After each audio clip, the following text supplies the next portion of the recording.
रसूल कह रहे हैं, रसूल के सामने लोगों ने अली को आते हुए देखा, देखकर कहा अस्सलामु अलैका या अमीरुल मोमिनीन।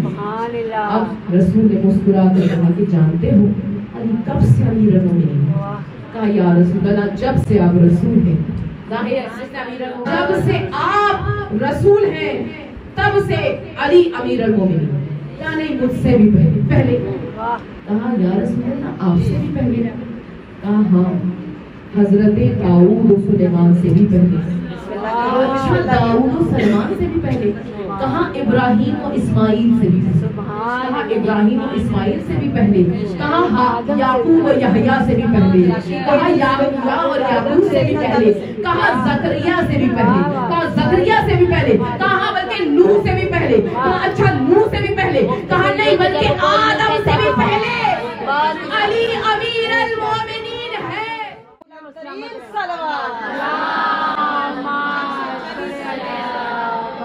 जब थे जब कोई न था। अब कहा कि या रसूल अल्लाह आदम से भी पहले? कहा नहीं आदम के पुतले से भी पहले। कहा या रसूल अल्लाह जरा बयान में इजाफा कीजिए। कहा जानते हो जब अल्लाह ने आदम के पुतले को खल्क किया तो उसकी दोनों आंखों के दरमियान में एक मोती को घायल किया।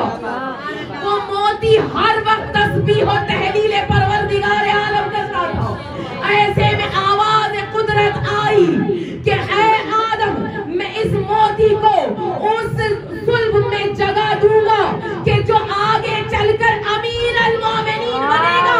और जब परवरदिगार आलम ने अली को खल्क किया उस मोती को अली के नूर में शामिल किया। इसलिए अली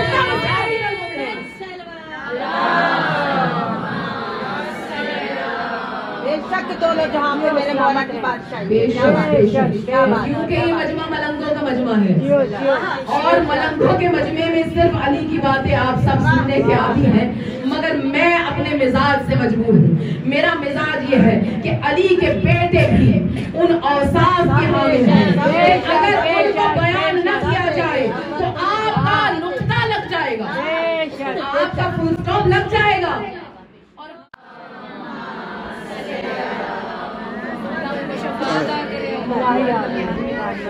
अब इमाम का नाम जाफर, शायद इसी मिंबर से मैंने आपके सामने कहा था और फिर दोबारा मैं अपनी माओ बहनों के लिए उनके रूह की तस्कीन के लिए दोबारा पढ़ रही हूँ कि ये वो पाकीज़ा शजरे हैं कि जिनमें चुनी हुई माएँ चुने हुए अरहाम मुताहिरात के साथ चलती हुई आए हैं। और ये जो आप पढ़ती हैं ना ज़ियारत आशूरा, ये किसने हमें तोहफा दिया? ये इसी इमाम का तोहफा है जिसने हमारे लिए सुबह शाम बख्शिश के दरवाजे खुलवाए। के आले मोहम्मद बुलंद सलवात।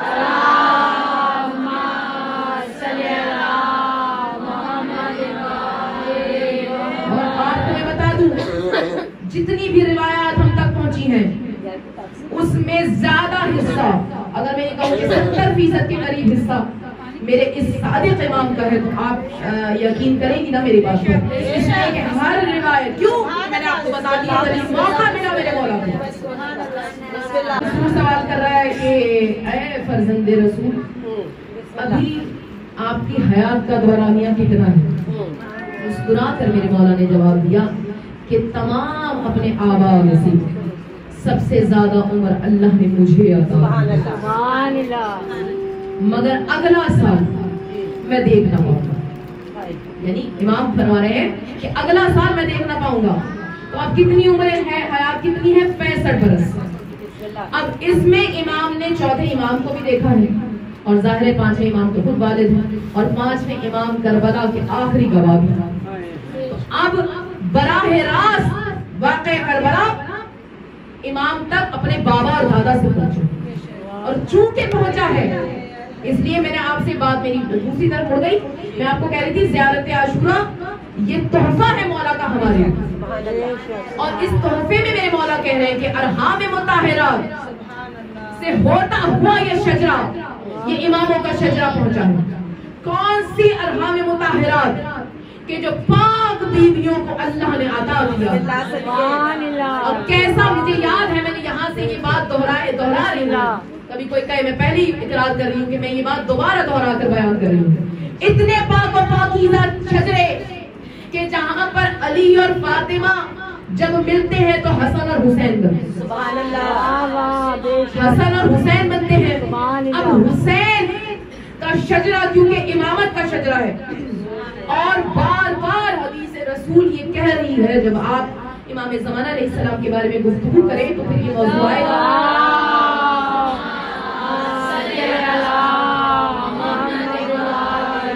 اور امام نے اس بات کو زور دے کر کہا بسم اللہ کہ آخری حجت خدا نسل امام حسین میں سے ہوگا. کیا بات ہے.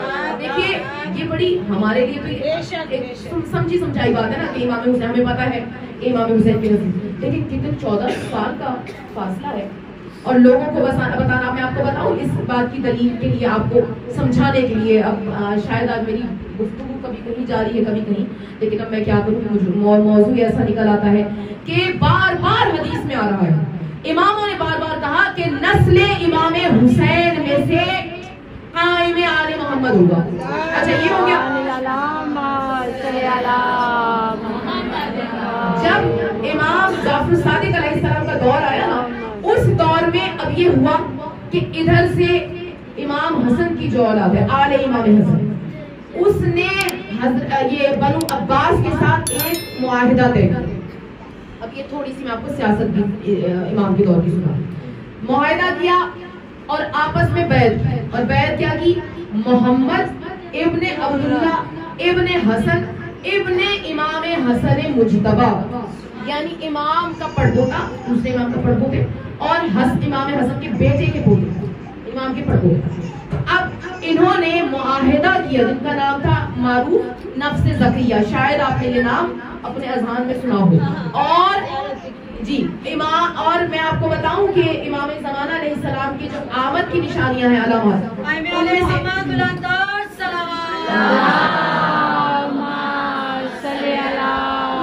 ایک یہ بھی ہے کہ نفس زکیہ خروج کرے گا. اب یہ ایک علامت ہوگی. اب یہ رسول کے دور سے یہ علامات یہ سب بتائی جا رہی ہے کہ نفس زکیہ ہے اور وہ خروج کرے گا. اب جو یہ محمد ہے نا امام حسن مجتبی کے پڑپوتے، ان کا نام ہے المعروف نفس زکیہ. نام نہیں ہے لیکن انہیں نفس زکیہ کے نام سے انہوں نے آپس میں بیعت کی، معاہدہ کیا کہ اگر ہم نے خروج کیا اور بنو امیہ کو نیز و نابود کر دیا اور خلافت مل گئی تو پھر ہم یعنی محمد بن عبداللہ بن حسن مجتبی کے ہاتھ پر بیعت کر لیں گے، جن کا نام نفس زکیہ ہوگا.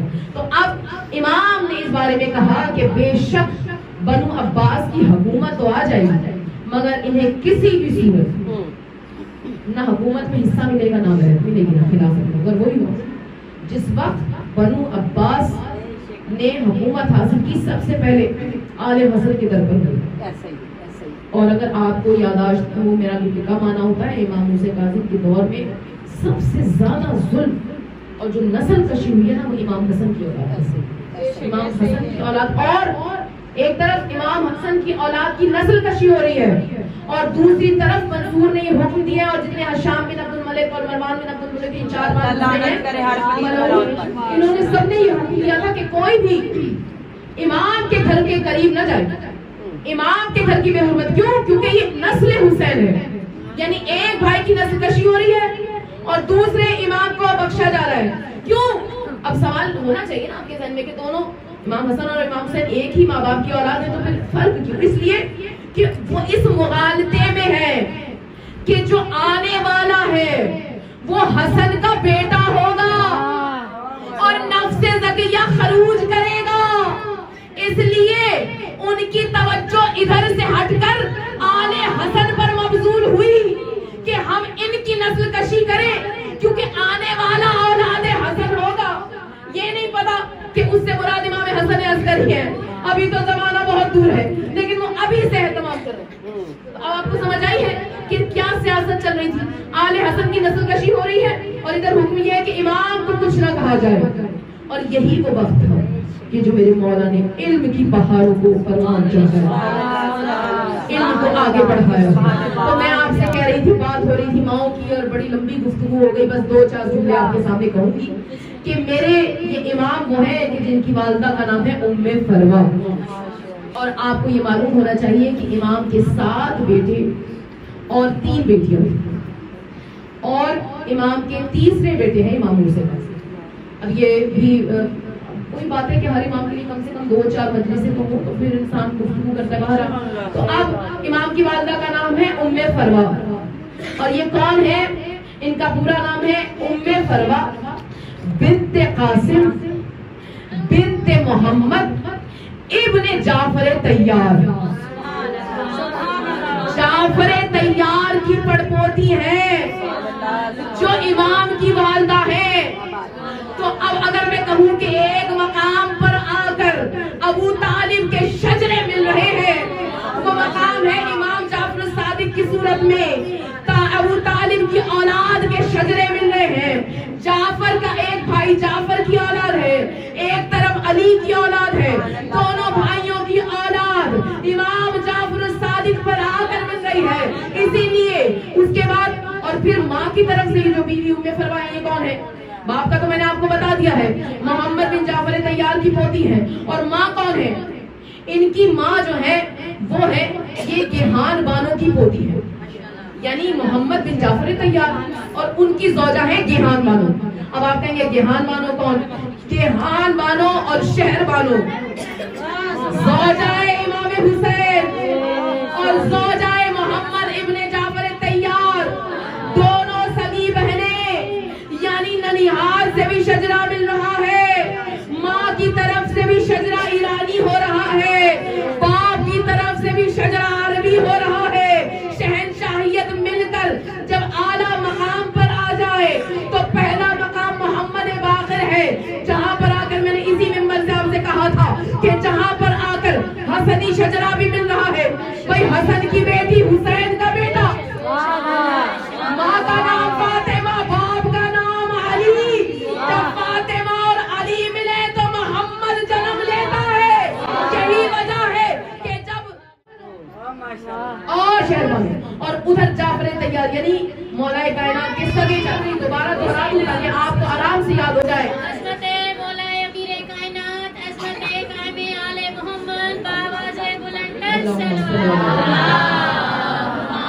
बस ये आखिरी गुफ्तगू है और फिर मजलिस में तमाम कर रही हूँ क्योंकि आप काफी देर से बैठे हैं, लेकिन दोबारा दोहरा रही हूँ। एक है फातिमा बिन्ते हसन और एक है अली इब्न अल हुसैन। अली फातिमा जब दोबारा ये शजरे मिल जाएं मरजल बहरैन की सूरत में, तो उनसे देखिए हसन का इल्म, हुसैन का इल्म, और अल्लाह ने इमाम हसन को फकत एक ही बेटी दी है। तो मुझे बताइए कि वो जो एक बेटी होगी वो किस मकाम पर? वो बीबी ज़ैनब की हम पल्ला होगी, वो दादी फातिमा ज़हरा के नाज़ वाली हुई बेटी होगी। तो अब मुझे बताइए कि जो फातिमा की पोती हो, ज़ैनब की भतीजी हो, हसन की बेटी हो, हुसैन की भतीजी हो, अली की पोती हो, उसका मकाम और मंजिलत क्या होगी? वो फातिमा बिन्ते हसन है। और जब फातिमा बिन्ते हसन इमाम अली इब्न अल हुसैन से ब्याह कर आए तो फिर जब शजरे मिलेंगे ना तो वो हसनी भी है और हुसैनी भी। कल को कोई शजरा कोई ये शिकवा ना कर बैठे कि नस्ल सिर्फ हुसैन से चली है, बल्कि अल्लाह ने शजरों को दोबारा मिलाकर हसनी भी बनाया, हुसैनी रंग भी दिया। जब दोनों रंग का इम्तिजाज मिल गया तो फिर इमाम मोहम्मद बाक़िर इस दुनिया में तशरीफ लाए। इसलिए आपका नाम बाक़िर है, जहाँ पर आकर तमाम के तमाम उलूम जमा हो जाए, जो उलूम का शिकाफ्ता करने वाला हो। अब वो जो शिकाफ्ता किया है तो वो जो इल्म की नहर है वो जाए कहाँ? इसीलिए अल्लाह ने दोबारा से पीछे शहरबानों की बहन गेहान बानो और मोहम्मद इब्ने जाफर तैयार के आपस में अख्त करवाकर अब जो पोती पैदा हुई है उसका नाम है उम्मे फरवा। उम्मे फरवा का अख्त इमाम मोहम्मद बाक़िर से हुआ। अब जो दोबारा से अबू तालिब की शजरा मिला तो फिर मेरा मौला इमाम जाफर सादिक अलैहिस्सलाम इस दुनिया में तशरीफ लाए कि एक तो अल्लाह ने इल्म की नहर बनाकर